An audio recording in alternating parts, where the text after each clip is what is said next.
It's your girl JK with the Mini Wigs Podcast, where if it's popping, I got a wig for that topic. And on today's episode, we are in for a treat because we have the handsome actor and singer, Mr. Keith Robinson. Hello, hello. Hey. How you doing? Good. How are you? Good. Thanks for having me. Oh, yes. Thank you for being here. Thank you for being here. So we're just going to get right Let's into get it. First of all, how is the wife and the baby? How are they doing? Well, I'm single. You're single But now? I have a baby, yeah. Oh, But she's great. since when? I mean, 3 years? Okay. Maybe 2-3 years, yeah. Okay. Yeah. But the son is great. My son is awesome. Good. We're good co-parents. It's a good situation. Good. And Casey is 4? He's 4. Yeah. Nice, Yeah, he's 4. He just turned 4 and he's doing his thing. Okay. Yeah. Nice. Yeah. So how are you? What are you I'm doing? good. What's your thing? What you doing? As in, I'm working. I got a new single out. I'm writing. I'm working on projects. I'm always working, and really between working and raising him is pretty much primarily where I'm at right now in my life. Single, you know. Ready to mingle? I mean, I'm mingling, you know, when an opportunity presents itself, you know. I'm a little more picky though. I think after you've had, you know, you kind of like. Your focus narrows and tunnel vision. your resume extends, type of thing. So I'm just taking it one day at a time. Yeah. But you know, Well, good for you. yeah. Well, you look good. Thank you. So do you. Look good. Thank you. Thank you. I love this whole, self-love. Yeah, I wanted wanted something that's gonna pop a little bit, some color. Yes. I didn't want to blend into the couch. You know. Love it. Yeah. So, what inspired you to become an actor and a singer? Well, singing started music was first. My mother was actually a singer growing up, and my brother was a huge music enthusiast. So, like you were playing New Edition New Edition pretty much raised me musically as a kid. In E for Life. So he was always bringing home the dope records, and I'd be the one that would play the grooves off of it. So I think the singing thing kind of came naturally as far as having the talent to do it from my mom. My mom's side of the family sang a lot, so. I was heavy into sports in high school. Then my senior year, I got into a group, an R&B group, and we were like the Diet Jodeci. You know, we did all the Jodeci records, and we opened for a lot of acts that came to town. Okay. I heard a couple screams, and I was like, oh, I think I like this. Like this. So basketball was kind of got put to the side because I know I wasn't going to go pro and nothing like that. So I got heavily into music. Hard and fast my senior year of high school, and then I went off to college, just University of Georgia, and I got in another R&B group, and then we actually ended up landing a record deal. And the deal was short-lived. It's kind of like that rite of passage first deal where we didn't read the small print, and we just signed and left college. Yeah, gotta read the small print. Yeah. But it was better than financial aid. We knew we was gonna blow up and. But it introduced us to show business and the music and what it was about, really, kind of up close and personal. So we moved to LA, and then the acting thing happened by accident once I got out here. By accident? Yeah, I never really intended to be an actor, to be honest with you. So what's that story?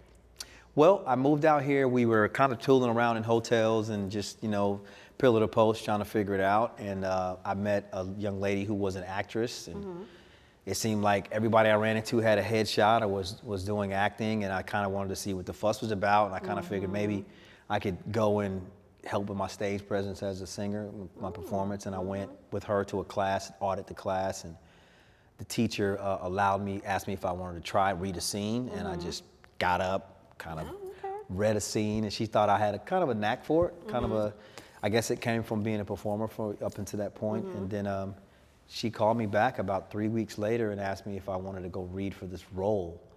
And I was like, might help pay my third of the rent and some studio time. So I was like, yeah. And I went and read for it and I got it. Okay. So if I hadn't got that role, I don't know if I would have been an actor. So it was kind of like a divine appointment, I think, I like to call it, yeah. And what role was that? Power Rangers.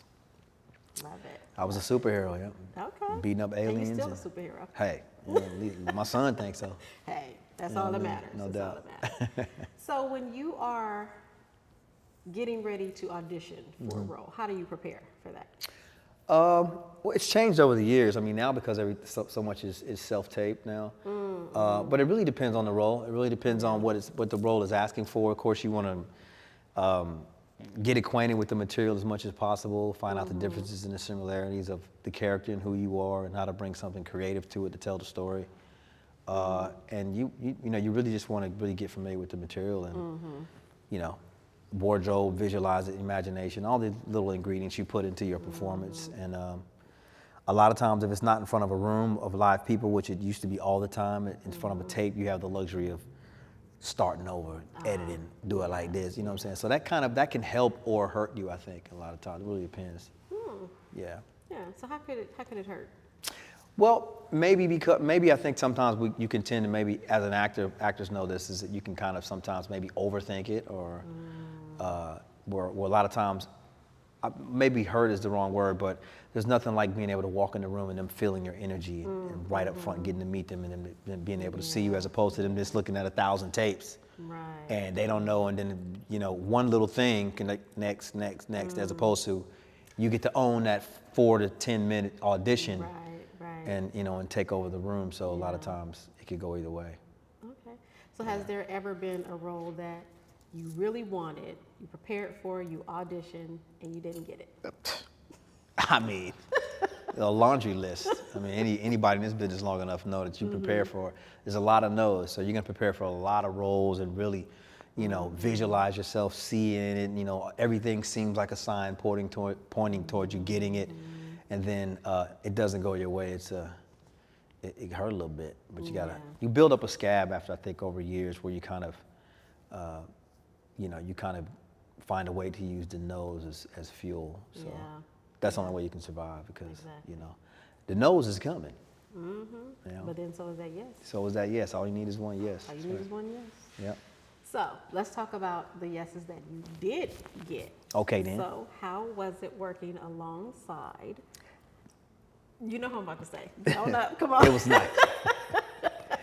No one's ever asked me that before. Really? No, I'm just kidding.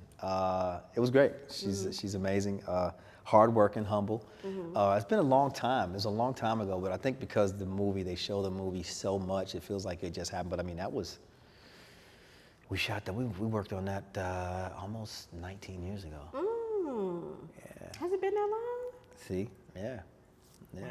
Came out in 2006. Oh, wow. We're talking about Dreamgirls and Beyonce, yes, by the way. Yes. It was so many talented people. Yeah, that was an and all-star. That was a list dream goes cast. on and on Yeah, that and was on. great. Yeah.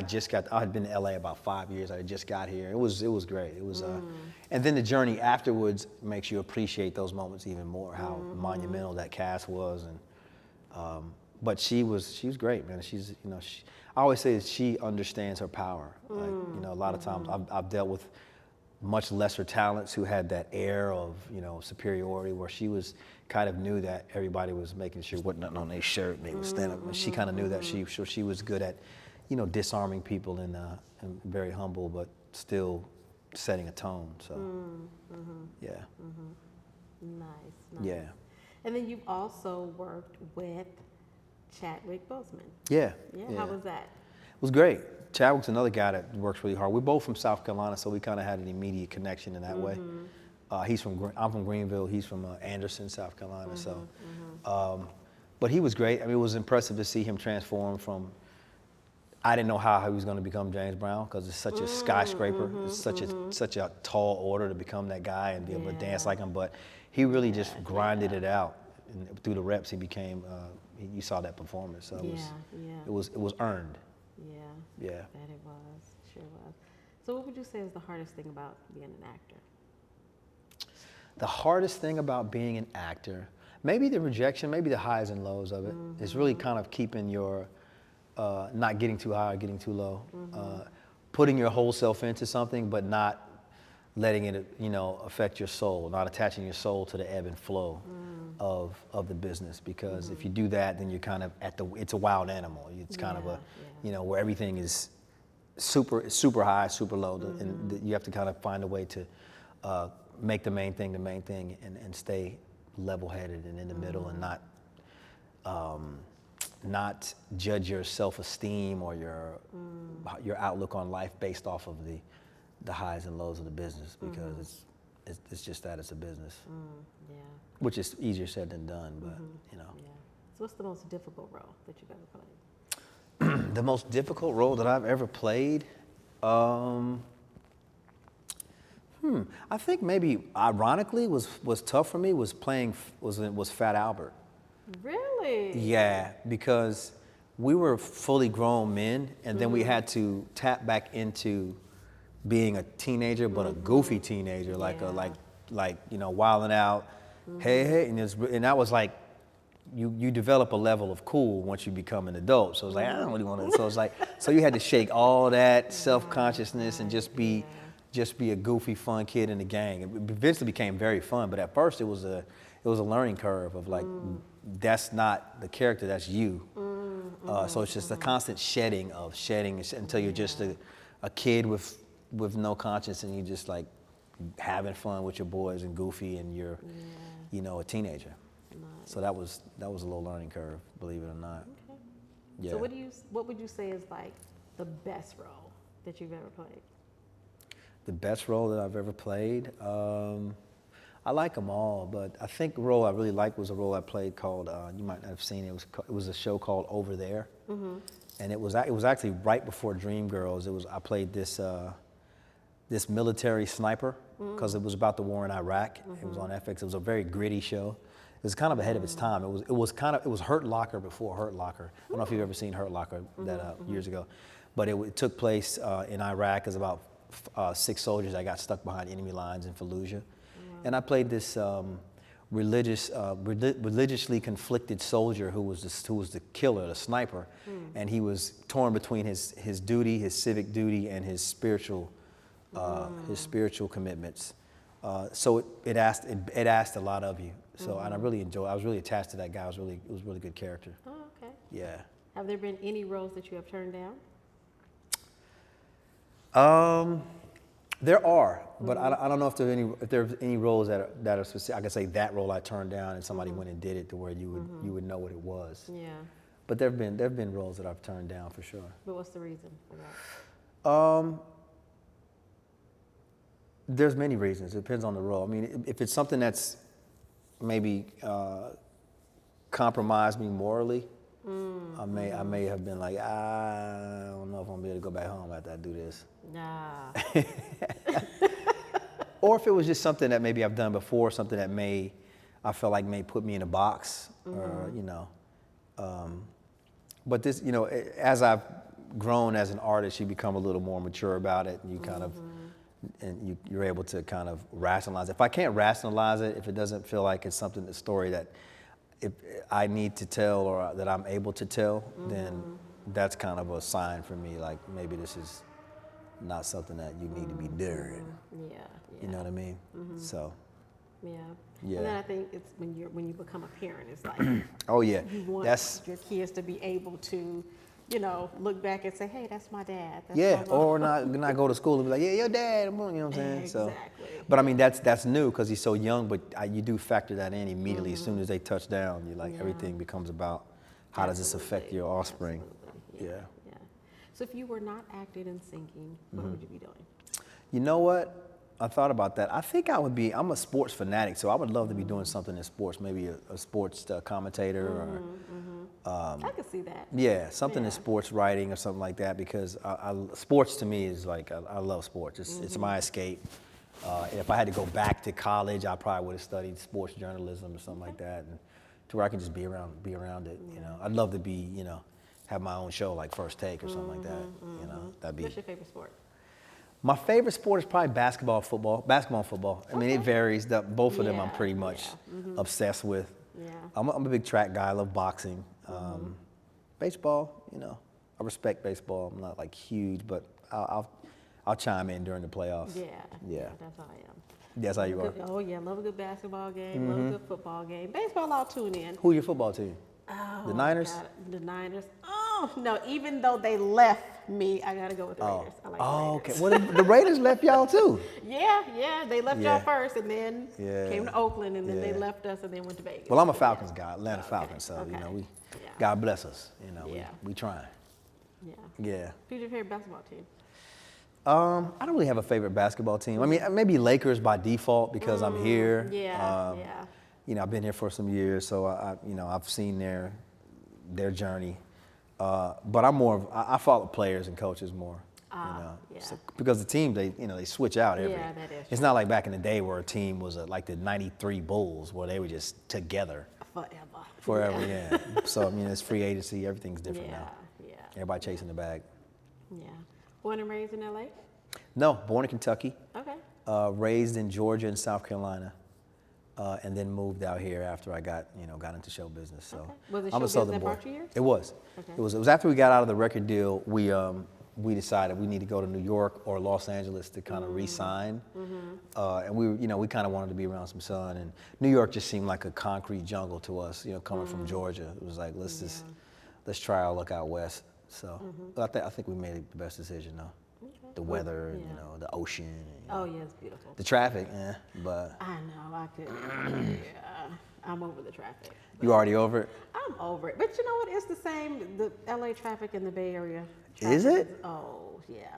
I thought we had the worst traffic in the I will say country. that LA traffic is the worst. Yeah, but Bay resembles it. Yes. Okay. Yes. Okay. It does remind me of LA traffic. Okay. So. Yeah. So what do you miss most about home? Probably my parents. I'm back and forth, but this is home to me. This feels like home. I've been here for a long time, and LA embraced me when I got here. It was like, where you been? So I got a lot of love for LA in that respect. So this is really home to me. When I go back there, ironically, because I went to high school in Augusta, it was a learning curve for people to even know that I was from there because they saw me there, but they didn't realize I was from where they were from because people identify me with the West Coast. So miss the most is probably mom and dad. Everything else I can go visit for a few days and come on back. Okay. Yeah. Well, the sun is doing you very good. Well, thank you. Yeah. You glistening? Got you Hey, I exfoliated today. But you look good. Thank you. What do you like to do when you're just relaxing? What do you like to do? I like to cook. Okay. What's your favorite dish? I don't really have a favorite dish. I mean, but lately I've been on the lamb chops. I do the lamb chops. Oh, I love good lamb chops. Yeah, oh, and yes. I had some lamb chops last night, and I do a lot of fish. I'm more of a fish person. Yeah. A lot of sea bass and stuff like that. Yeah. So really, I'm the whatever it is though. I'm the type, especially having a kid now. I'm a single dad, so I'll just look up some stuff and just I'm good at following directions. Okay. Comes out amazing. Yeah. Yeah. You like to use recipes? Yeah. Yeah. Yeah. I mean, as long as they don't ask too much. They don't have me rolling out the dough and stuff. I ain't doing all that, but. They'll put a little elbow grease. Yeah. But no, I follow recipes pretty well. I'm kind of self-taught, I think. Oh, okay. Yeah. Okay. Yeah. So you mentioned that you are single, but Yeah. what's your ideal woman? What do you look for in a woman? Ideal woman. I mean, of course, I want to be beautiful. I love a woman that's fit, physically fit, that likes to work out, spiritually sound, confident, but not arrogant, spontaneous, passionate about something, pretty flexible, because I need somebody that's flexible for what I do for a living. And kind of chameleon, like able to blend in, able to move in and out of spaces, and not feel insecure or uncomfortable with the different environments, which can be tough a lot of times finding that. Sexual? Come on, bring it. Yeah. How sexual? I mean, just open to to me and her. Can cook, that's good. Yeah. Cook is an asset. A little domesticated is cool. I'm domesticated myself, so I wouldn't ask you to do something I couldn't do. Yeah. But I think those are the main things, and just really secure, secure in themselves, and not give into outside influence, which a lot of times is damaging to relationships with social media or other women, or people become eyewitnesses to your relationship once they see it's a good Yeah, thing. you got to keep your business your business. Man, So you got to. So those are key ingredients for longevity with me. okay. Yeah. Are you adventurous? I think so. I think Do so. you think so? What's the most adventurous thing you've ever done? The most adventurous thing I've ever done? What do you mean, as far as just period in life? Period. I don't know. What's the most adventurous thing I've ever done? We talking about flying helicopters or zip lining or whatever. Zip lining, hey, that could be it. zip lining was fun. The zip Yeah. lining was fun. That was pretty crazy. I'm drawing a blank though. Let me think. What's the most? Maybe a Black Hawk helicopter was with no doors. Those military helicopters. That was very adventurous. Now, was that for a role? Yeah, Or was that okay? It was okay, work, but okay. it was still very. But still adventurous. Yeah, Yeah. that was pretty adventurous. Oh, I mean, yeah, I pretty that's much a anything fair point. outdoors, you know. Yeah. Would you go skydiving? Nah, Really? I ain't finna do it. I ain't finna do No? it. I ain't finna do it. Nah, you know why? Because I thought about it, but everybody who's told me about that, they're always like, I thought I was gonna die. Really? Everyone has told me is like, because you're out, you can't breathe. Wow.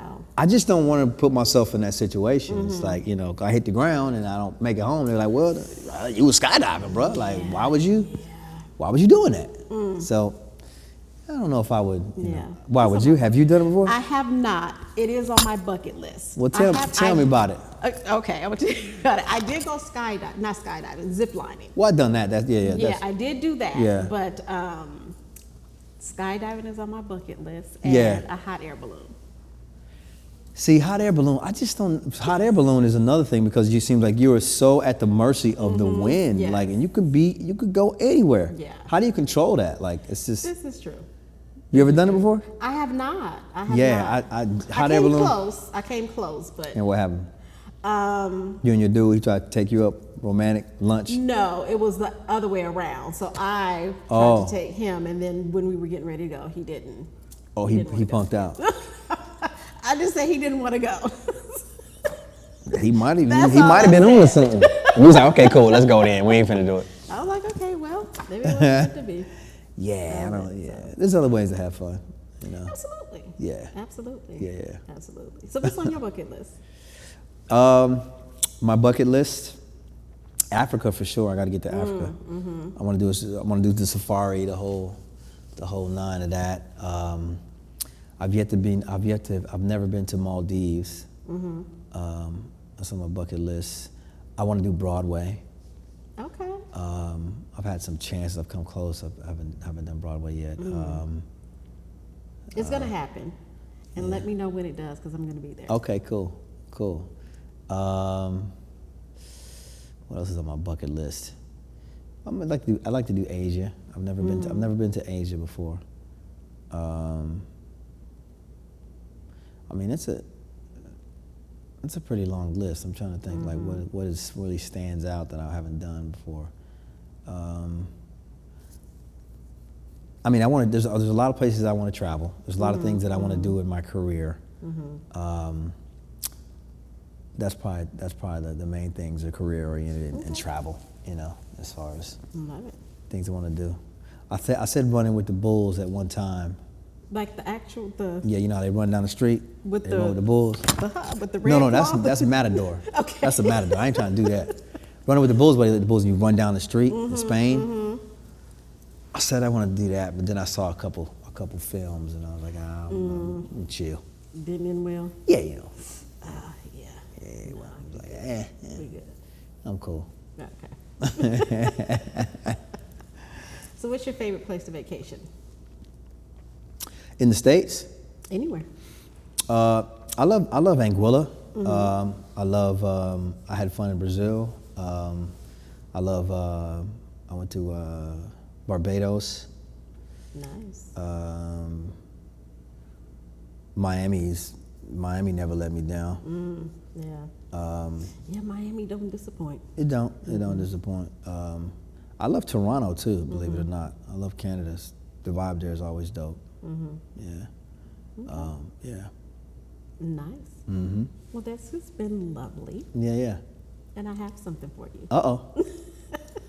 You have a gift for me? I do. do. I have a Okay. gift because me and my sister, Yeah. we own a fragrance. Okay. So we have our essential Oh wow. perfume oil. Yeah. She's called Le Elegance, and she has notes of vanilla and white peony.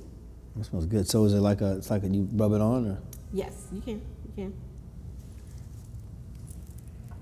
That smells good. And then we have Otis, which stands for On to Infinite Success, because the sky's the limit for me and my sister. Amen. And he has notes of musk, amber, and sandalwood. Oh, that's good. And both of our Smells oils are vegan.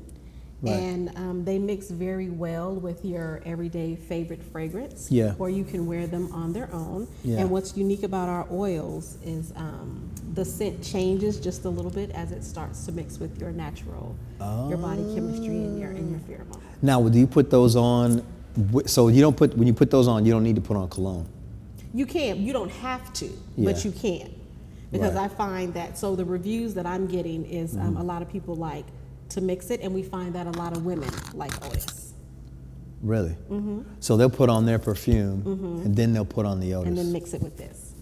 Interesting. So where they put? We put it behind your ears and on your wrists. It's like the normal places you put the cologne. Absolutely.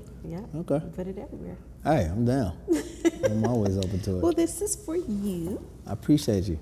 and I appreciate you for being Yeah, here. yeah. Thanks for having me. This has been lovely. For sure. This is. I'll keep this. I can keep this. Oh, yes. Cool. That. Awesome. All right. Also, I got a new single out. I want to make sure we Okay, get covered that. yes, The new absolutely, single is yes. called "We Got Something." It's on the radio right now. We just dropped on July the 5th. So it's one of the singles off my new album this fall called "Love Episodic," but it's called "We Got Something." So Okay. check it out when you get a chance. I know you like R&B. I heard you listen to R&B. when you Well, came hey, in. I like R&B. I like jazz. Yeah. I like gospel. Yeah, I yeah. like You like it all. genres. Yeah, I love it all. Yes. Okay. Sexy Red. You know what? She's talented. You No know, doubt. it's just not my cup of tea. Yeah, I feel you. Yeah. I do like a little Yeah. little bump and grind. Little bump and grind, something to get you hype Yes, every now and then. every now and then. But yeah, You every now sophisticated though, we can tell. Oh, you can tell. You sophisticated, yep. Yes, I am. Yeah. Yes, and you're a distinguished gentleman, I can tell. Thank you very much. Thank you very much. But this has been lovely. Yeah. Okay, lovies, that's it for this episode of the Mini Wigs Podcast. Where if it's popping, I got a wig for that topic. Bye. Peace.